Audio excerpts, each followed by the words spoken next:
Je vais vous parler de l'Assemblée nationale, mais vous allez voir, c'est un sujet politique intéressant.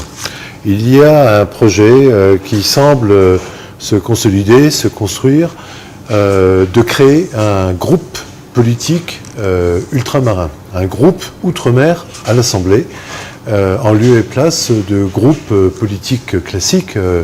On sait que les Républicains ont leur groupe, auront leur groupe, que le PS, même avec ce qui reste de députés, peut faire son groupe, il le fera. Évidemment, la République En Marche aura son groupe, enfin, etc.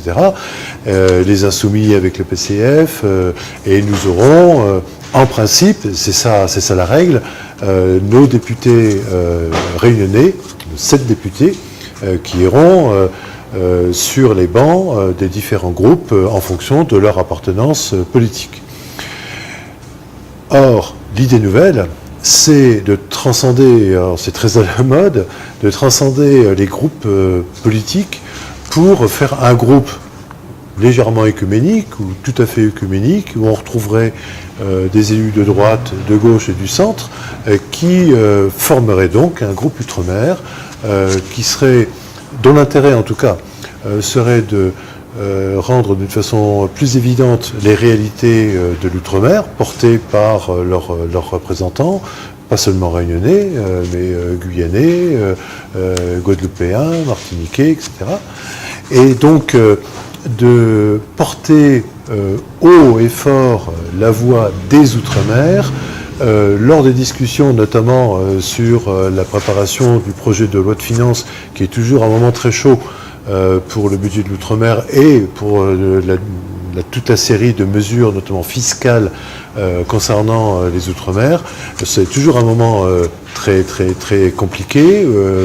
L'Outre-mer est souvent attaqué et il n'y a pas toujours grand monde pour le défendre. Pour faire entendre la voix, il faut que les députés, effectivement, se réunissent pour plus influencer la politique, ou le cours des débats, en tout cas, à l'Assemblée.